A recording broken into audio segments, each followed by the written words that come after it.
So a video that was on my mind recently, I was talking to a buddy about music videos, and one that popped in my head was this one, Aesop Rock's Hot Dogs.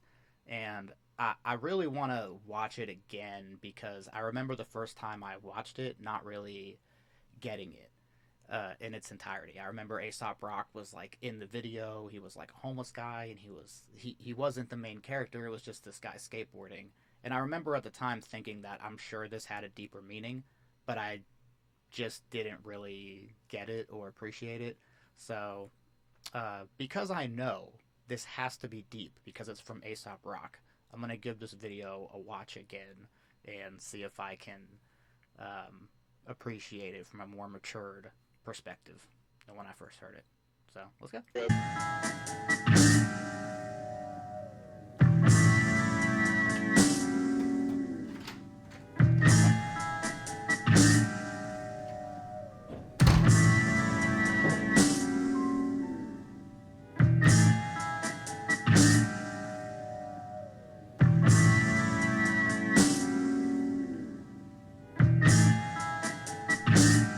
Yeah, so Aesop Rock already starting.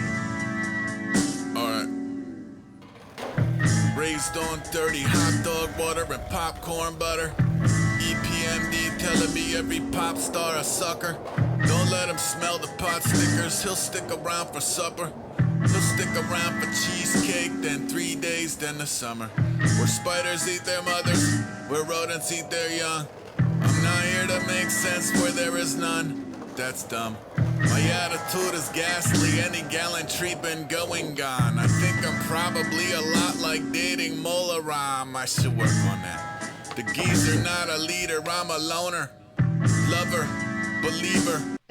This video is actually a lot more visually captivating than I remember. I remember the first time I watched it, like, not paying super close attention because it was just a guy skateboarding, but the skating itself is captivating me a lot more, which is distracting me from the lyrics. But there's some really good ones in there, man. He says uh, he'll stick around for cheesecake, then 3 days, then the summer, and it starts off with like, don't tempt him, you know, like don't give him anything nicer, he'll stay.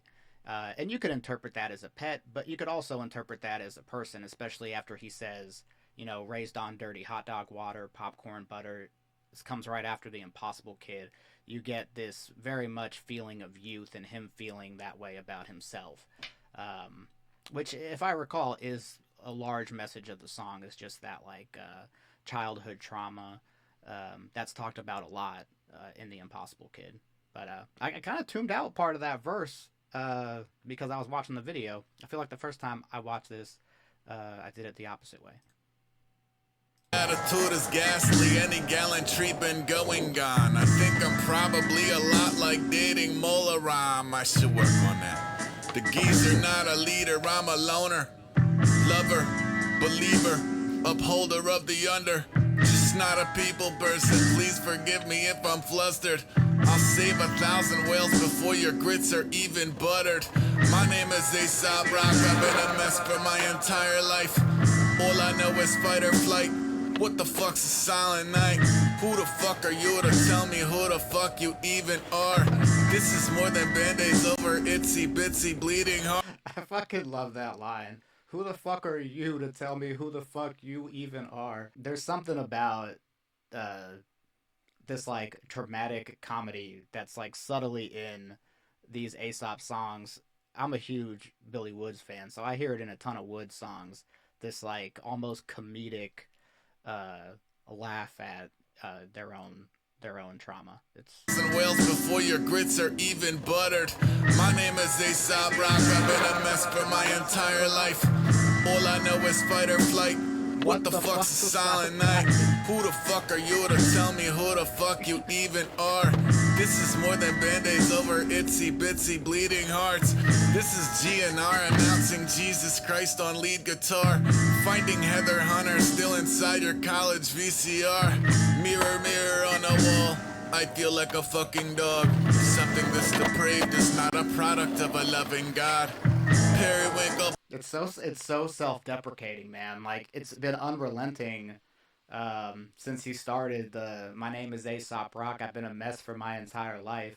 And then that freaking what the fuck's a silent night, bro. I just think it's so cool, and it very does feel like the Impossible Kid era. You know, it's very chastising, and it's very much a dive into one's own childhood trauma, and it continues here, and it's really good, man. It's like that self-deprecation, but also like incredible emotional understanding that comes from that just consistently comes through. I love that. Or finding Heather Hunter still inside your college VCR. Mirror, mirror on the wall.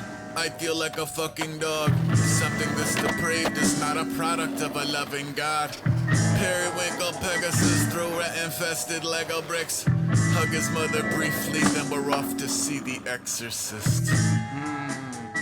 I will not be checking messages. Why should I be?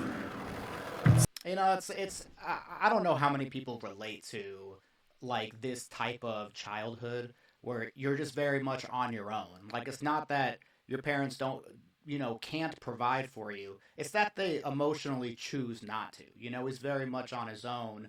You know, he was raised on dirty hot dog water pot. He was raised by the city. You know, he really didn't have like a home structure. I'm going to go see The Exorcist. Okay. And I'm not going to check my messages. Like, do I need to? Like, is there any reason why you would need me around? The answer is no, which is why you can safely do it. It's very cool. To see The Exorcist. I will not be checking messages. Why should I be? Special is as special does. You aren't special just because. Yes, your mother said you was. That's pretty much what mothers does. Someday I might find a plug to roam the earth with 0 strings. Cut the tether, float this feather over eastern seaboard winds forever. Like seaborn kings invested in the froth and fog. They'll talk of his adventuring and call him things like salty dog. He freed like a bajillion prisoners from some secret haunted vault. Always had a elder puff, never yelled get off my lawn. Full disclosure, I don't even have a lawn. So the video is kind of coming into focus to the part of the messaging that I probably didn't appreciate in its entirety the first time is the dog. The dog representing, I don't know, that trauma, depression, whatever it may be. The dog just kind of, crossed his path, and then he kept on doing what he was doing. The dog appeared, and now the dog appears again, and I think we can interpret that he's going to take the dog home. So, yeah, very cool. I'm going to... My lawn. Full disclosure, I don't even have a lawn. If I did, I'd probably grow the grass until the house was gone. Kick it to the town, forget the address or the house at all. This is how performance art exacerbates an albatross. I should maybe shake some hands. I should turn the music down. Have some people over without asking them to move a couch. But since you're here, I've got this awful futon I could do without. Should take like 2 seconds. Yeah, Aesop Rock is really good, and I do have to really highlight the fact that I appreciate. It's always nice to go back to something you've seen before, just with a fresh perspective. You know, this came out in 2017. I probably watched it in 2017. Where I was in my life in 2017 is so much different than where my life is today. Aesop Rock has a particularly interesting emotional understanding, and it's very cool to hear people explore topics like childhood trauma in its own very intriguing way. Like it's just beautiful art, um, especially when you appreciate the emotional lens at which this is being rapped about. It comes from a very deep level of self understanding, and I just really appreciate that art like this exists. You know, it's very cool to hear rap hit on topics like this, which is why Aesop and Woods and Elucid and all of these artists, Navy Blue, uh, Earl, even like their fan bases are small because this is very niche. You know, this is a very high level uh, emotions that are being thought of and talked about here, to where if you weren't listening for it, you might just interpret it as random words that rhyme. You might not really appreciate how much is being said here. So, um, let me pull up the lyrics. And I'll say this before if you want to just dip out and not have me listen to this again, I think the theme comes through pretty clearly on first listen. You know, you get this person who's raised by themselves, which is later revealed to kind of be Aesop Rock. I mean, this could be in the third person, but it's not. And I think the video reflects that of like Aesop Rock is all over this video. Like we're watching somebody else skateboard around him, but like he is the center of what we're talking about here.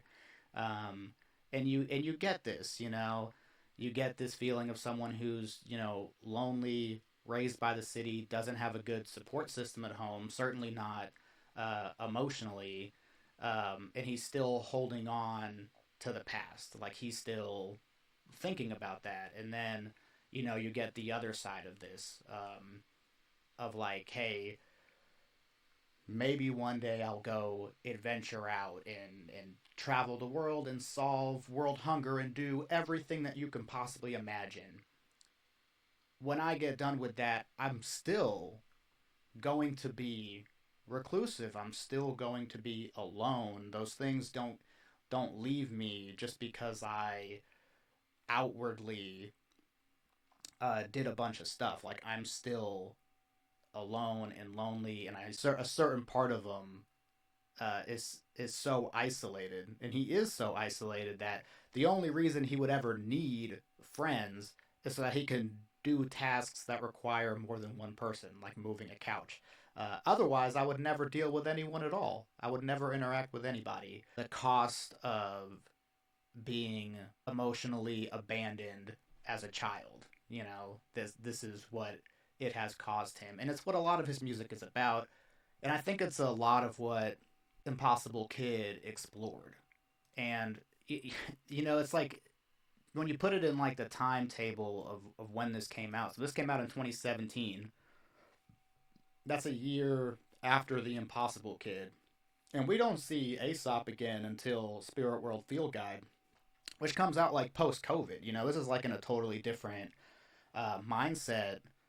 Uh, this is, I think, a really important song in Aesop's discography because he kind of dropped it before he went on a hiatus, where he probably did like a lot of self reflecting and grew in a lot of ways. And for that reason, I really like appreciate a song like this from Aesop because you know, in post there's a ton of positivity behind it, but at the time this is just Aesop putting his emotions on the table as far as, you know, where he's at in his artistic journey. So you know, stuff like that came across pretty clear on the first listen as far as the themes and what we were to expect from Aesop, and that maybe he was taking some time off.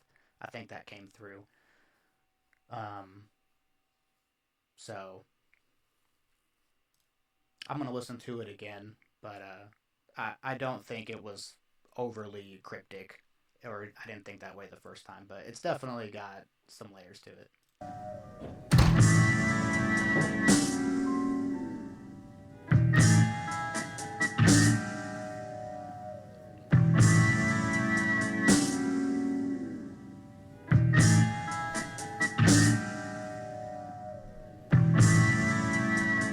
Alright.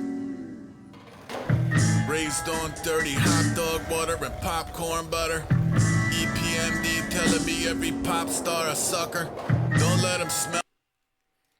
Yeah, I was gonna go through the entire song, but on second thought, you know, maybe that's enough to leave it with. Maybe we don't have to analyze every individual lyric. That's a fucking incredible Aesop Rock song. I challenge anybody to look into an artist's discography and find these little singles, these little gems, to kind of find out where someone is in their career and their thought process. This is like a really important song for Aesop, I imagine. Like, I imagine if you had a conversation with Aesop, he would tell you that, you know, this was a big song in his career in reflecting where he was. And yeah, I love this man. I love this a lot. And man, Aesop Rock is just so good, man. So shout out to all the Aesop Rock fans out there. Let me know your thoughts down below. Let me know how you're feeling. Hope everybody's good out there. Stay safe. Stay super safe, man. God bless everybody. Take care.